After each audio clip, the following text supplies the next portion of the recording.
Hey there, I am here with Jess Stack. She has been in the Global Grant Writing Collective for how long? Has it been 18 months? I think so. Yeah. Yeah, About so a year and a half. yeah. Okay, and so she was previously a teacher. COVID hit, had to do a lot of soul searching on what it means to be a mom with two little boys at home, also still be able to contribute to family finances and make sure she felt aligned to the work you're doing. And that led to Jess becoming a grant writer. She, I guess I don't want to give away all your good wins. Do you want to share like the most recent cool milestone you hit?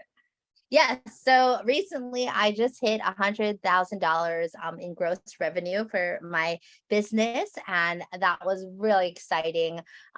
We also hit $1.35 million in funding in this past year and a half from Learn Grant Writing. Really has been the one that has been able to teach me the process of not only finding clients and finding those grants, but going after them and securing them for my clients. So we've had about 13 clients as well.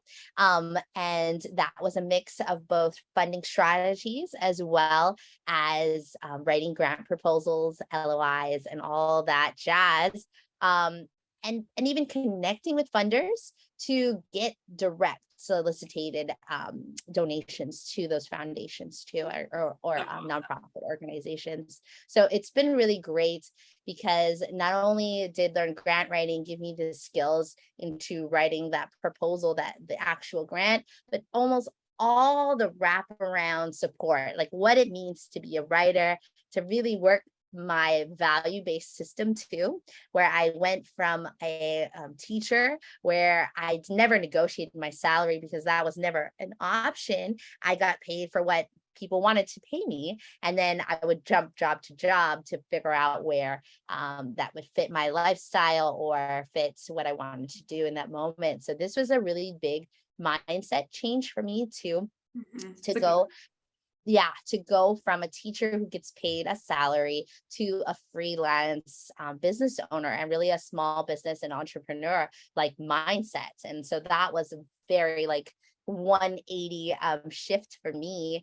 And I remember when my first informational interview where they wanted to hire me, I knew they wanted to hire me, and they told me flat out that they've never paid any grant writer more than $20 an hour. And so not only did they not want to pay me a flat rate project-based fee, which we believe in as our value-driven products go and services go, but they wouldn't pay me more than $20 an hour. So I had to go from that to really conjure up inside of me that mindset, that value worthiness, to ask for, I think I ended up asking for $35 in the beginning, to be able to now, for that same client, I went from that $35 rate all the way up to $120 an hour now for that same exact client. No way. Thank you. I love this. I did not know that story. Yes. Yeah.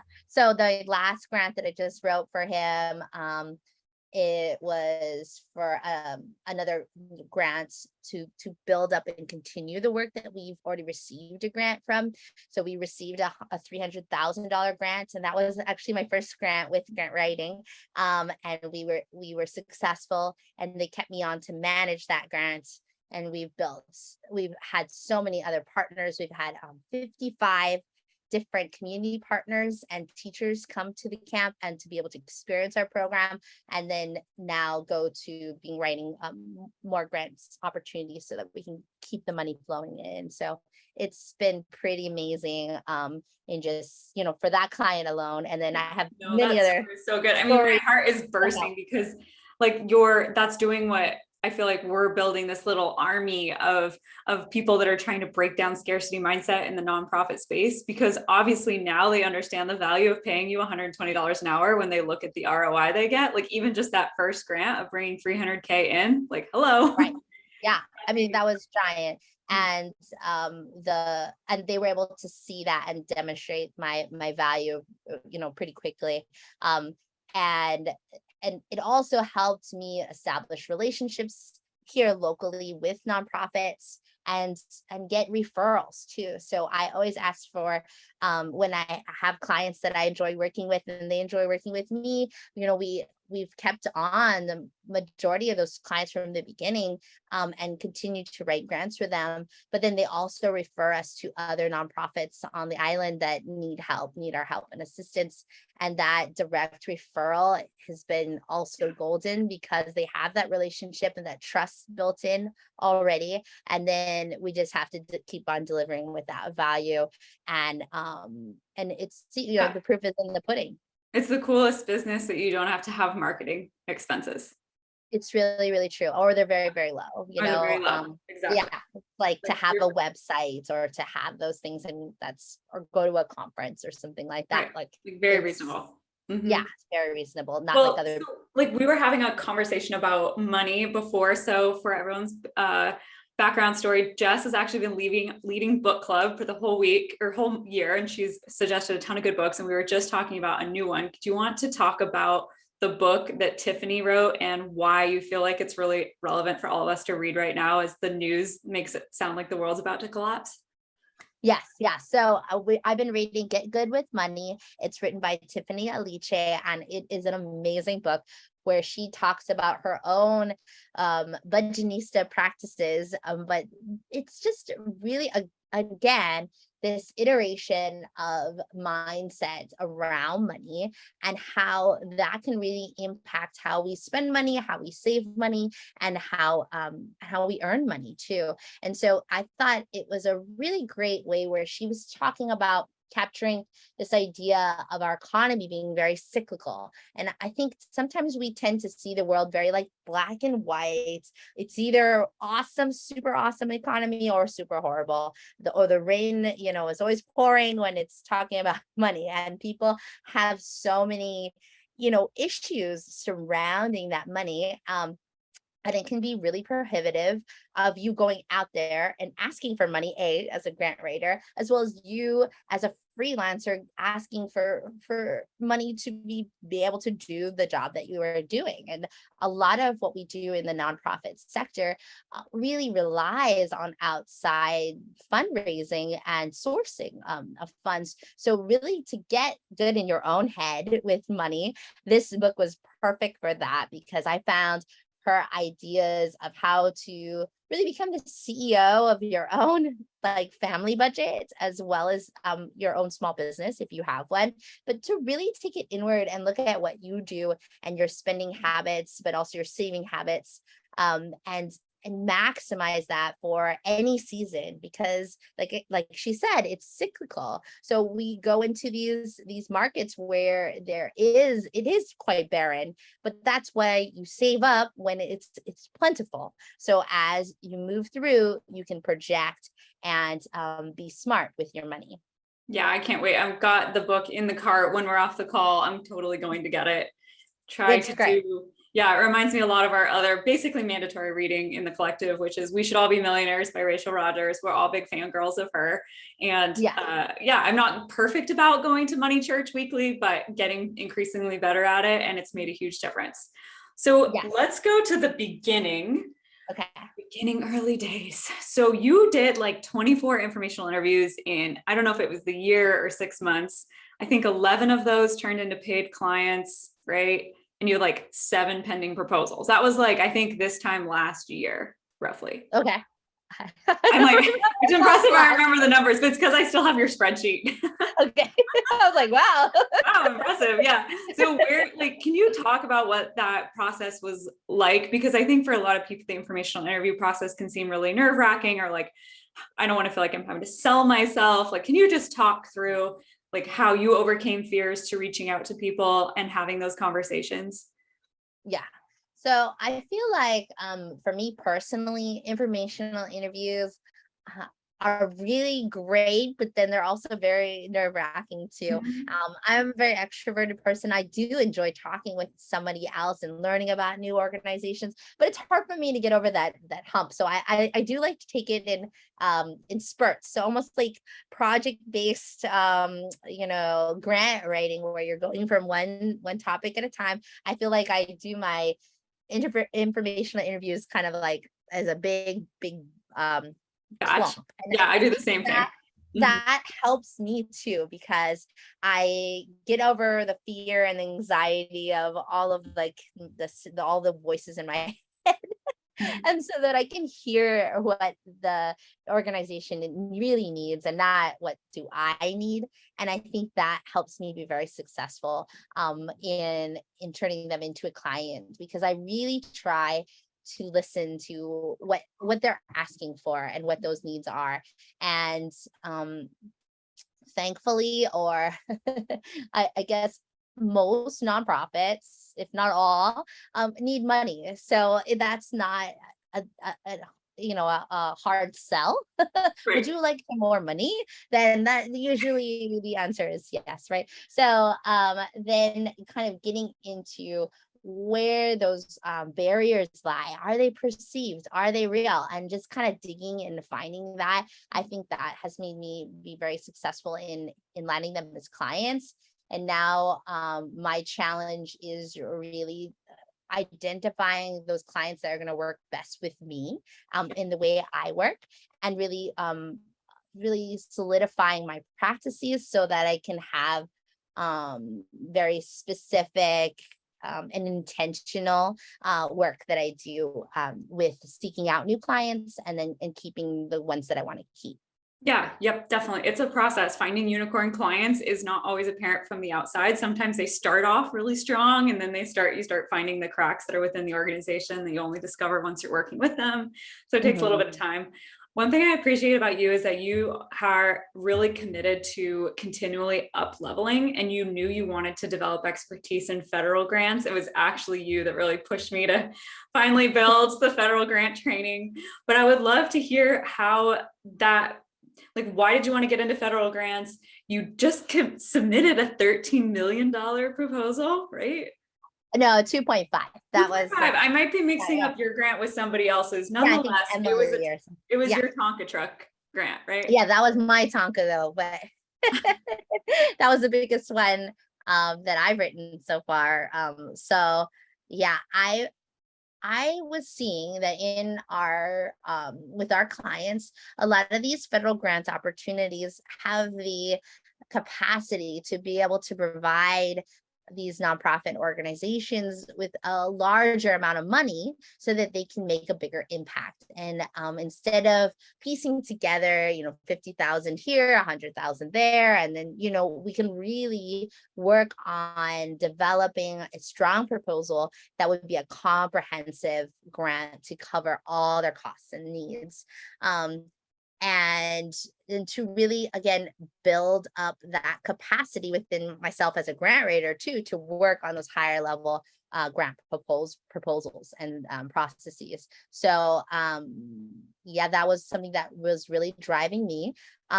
I worked on a small like USDA grant on my own with one of our earlier clients, and we had a lot of learning to do in that grant process.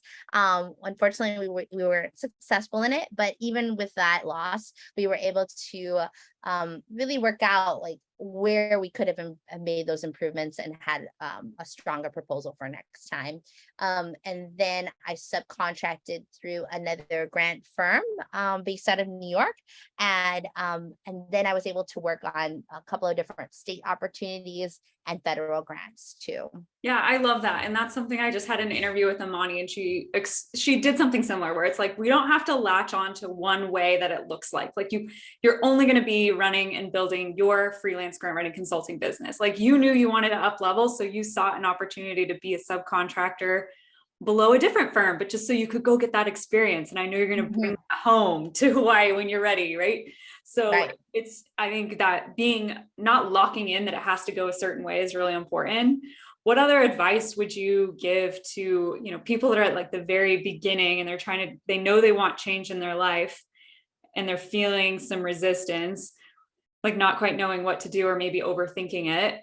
Mhm. What would you give as advice?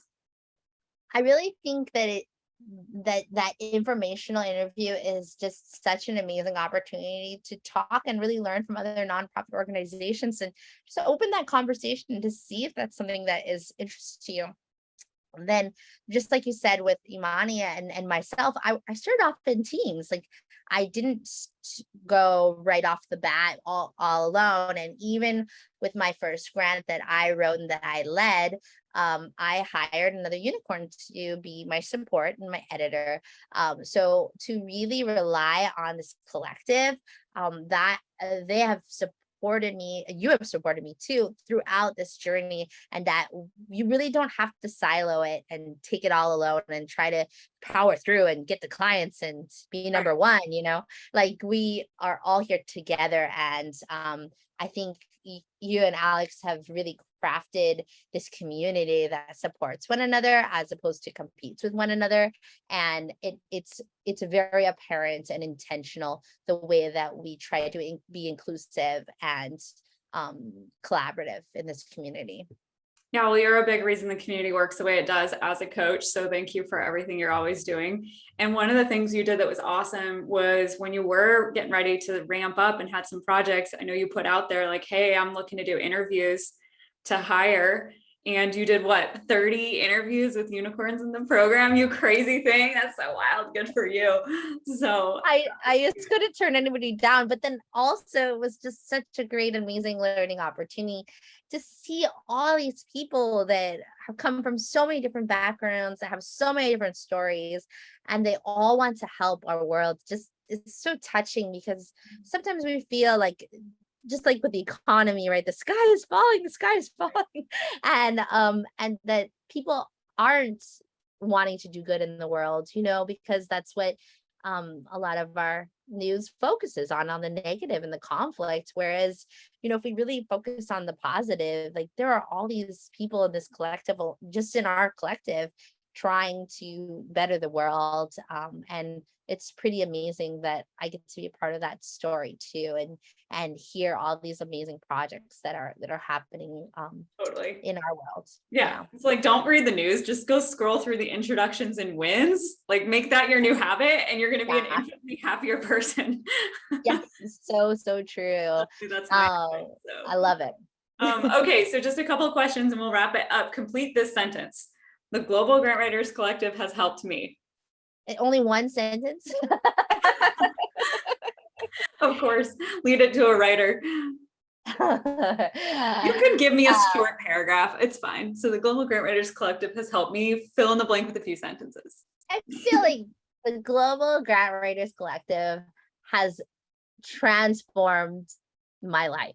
I mean, in every way, shape, and form. I mean, I went from this stay-at-home mom who used to be an elementary school teacher to a business owner, an entrepreneur, a change maker in my community. I mean, and that has all been a part because of your course, because of you. So thank you. Yeah, and only 5%. My pleasure. I mean, it's incredible. 5% of business owners break the 100K a year threshold, and you're totally tracking towards that right now. So that's exciting when you're going to pass that marker too. Like only 5% of business owners that start even get to the milestone that you're at, and that's you just getting warmed up. Yeah, exactly. And female business owners too have even lower rate, right? And then I am half Asian too, so I fit into that people of color situation as well. And through this time where where there's such a huge need for all of our communities to recuperate and exist right through this pandemic. I mean, it was just an amazing time to be able to be a part of positive change. Right. So not just the financial impact part, but the community impact has been huge. And just the fact that I've been able to raise awareness and money for these organizations that I truly believe in really touches my heart too. Yes, Haystack Essentials Instagram plug. So fun to watch the projects you're doing. You get on site a lot, and I love that. Yeah, we really love to be a part of our communities and see that impact that we're bringing with fundraising our attempts. Yeah. So cool. Okay, rapid fire questions, and you might have already done these with Alex because I know that you've done a unicorn success story interview. But let's see, one word to describe your dream lifestyle, which I guess you're living. Just these one words are really hard. I want to take. You can make it a sentence. I mean, I was thinking about it's your lifestyle, but I'm like, I love where you eat lunch because you're in Hawaii. Like you're literally working like with the beach next door. Like maybe you don't even think it's cool because that's just life as usual for you, but from the outside, it makes us very jealous. Yeah, I feel like colorful. Color. You know? Yeah. Cool. Yeah, for all of the things. That's dream life is to live in that world that is diverse and that is interactive, that's fun and exciting. Those are all things that I try to live for every day. Yeah, 100% agree. Okay, next vacation spot. I need to come to Alaska because that's been on the list. I thought we were going to go there for the retreat. I know. I'm thinking But 2 years from now we could do a retreat, but we could get the whole team. We're hoping next summer, depending on everyone's family schedules. yeah, and it's always been on my bucket list, and it would be amazing to see the park and to get to Mills Hill. I mean, that would be really, really amazing. Mhm. And to hopefully see this sculpture that's getting Yeah, exactly. Yeah. So for everyone's reference, I handed over a consulting project to Jess because she subcontracted to me, helping put together the funding strategy. Then they wanted help implementing it. I didn't have time, so I handed it over to Jess and she's crushing it. And hopefully, yes, there's a real project to go see and touch. That is truly the best part about being a grant writer. Yeah. Um, So I've been reading a ton about Valdez, and I would love to see it in real life. yeah, it's mind blowing. It's mind bending, really. So what are you reading right now? Because you always have like you're the bookshelf that I want to just go steal all the books. Well, this Get Good with Money, and then the next one, I was really excited about. What's it? The Science of Being Stuck by Britt Frank, or let's see, Britt. I guess I was also thinking, yeah, and then I'd love to know what that is. And then I was just thinking you also should suggested soundtracks. So I need to go check that one out too. Oh, I like that. Yeah. So this Science of Stuck by Britt Frank. Brit? It was suggested on Mallory's podcast, What the Fundraising, amazing partner too that you guys had on for bonus material. She always has the greatest stuff. I really love it.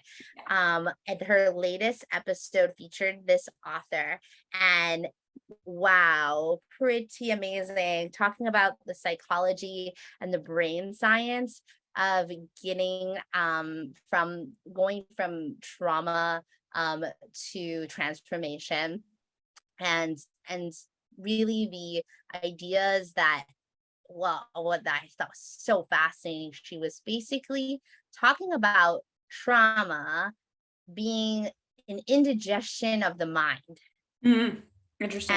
and how it's actually a somatic experience as opposed to something that you can cognitively think your way out of.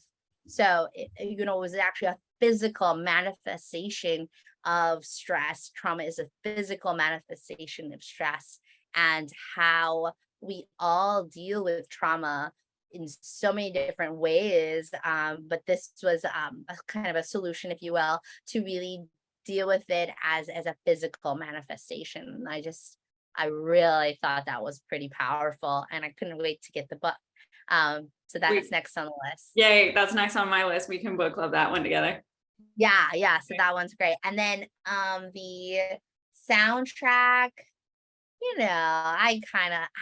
I love, because of this course, I was able to afford my very own Peloton. Yeah. Which is really exciting. So that was really great too. Another wonderful transformation from this course. but they always have like just great songs and whatnot. And so I've been really loving the song The Purple Hat by Sophie Tucker. It's just kind of a silly like club kind of song, but I like rock out to it, and it's been kind of fun. My little mom dances over there, but Oh yeah, you gotta have really good movement breaks between writing. It's a grant writing mandatory move. Like it really is. Yeah, and come join our hashtag. We have grant writing fellow grant writers. really? Yeah. No way. Okay, I need to get a Peloton. And I actually even like biking. Like I just Yeah. never, and I have this whole blank room that has an identity crisis. It doesn't know what to Oh, do. there you go. See, that's what you need to fill it with. You'd love it. It's great too because it has like music, and then there's just like all kinds of different community parts to it too. So it's not just the bike, Right. right? You need to feel like you're in a class, Actually, which yeah. I really love that social that's part of sweet. it. Especially since pandemic and everything, Right. just makes it easier to join a class and be a part of a group. while Right. you're Without the riding. long drive to go there. Yeah, that's awesome. Yeah. Sweet. Okay, last question. So for anyone who is debating going after their dream or learning a new skill, what would you tell them? Just go for it. I think baby steps, like those just tiny little shifts can make a big impact. And taking it one step at a time towards those big audacious goals. I mean, that's how you make it happen, and that's how you make that shift. And I think that the more you can just keep having those small progressions, the bigger the end result will be, and the happier you'll be along the way too. Oh, I love that. I agree. It's the little consistent action that adds up, and like it's a defining feature of the most successful people in the program. Little steps, little steps. Yeah, go have those informational interviews. You don't have to be crazy and do 24. Like welcome to, because look at what it results in. Just take it one interview at a time. Exactly. and build on that one client at a time, one project at a time, however you want to build it. It's it I feel like too, that's another amazing feature of this course, is that it allows for that spectrum of learning and diversity of learning too, where you can go really fast and furious. You can, switch it around and really start your own business. It all apart, all on your own, freelance, go for it from the beginning. Or you can just take a little side hustle and then grow it into what you want it to be, or keep it as a side hustle too. So Right. It's just great because this course allows you to take those baby steps or those giant leaps. And it's, a choose your own adventure course. Yes, that's what I was thinking. It's like those books where you're like, go to page 32 or page 64, depending on what adventure you want. And that's what it is. Yeah. It's so great. So I really appreciated that. And I was able to rapidly scale up because of this course and because of its design. Had it been in a university setting or something else that was more like a ladder or incremental, this has been really amazing because it's been able to just moonshot, to where I am. Oh, love it. Sweet. Well, thank you, Jess, so much for this helpful interview. I'm sure people are going to really love seeing what a journey is like. It's one thing for me to say that this works. It's another to see it. Yeah, it really does work. So I'm so grateful. My family is grateful. And I think our community is too. So thank you. You bet. All right. We'll talk to you later. All right. Bye.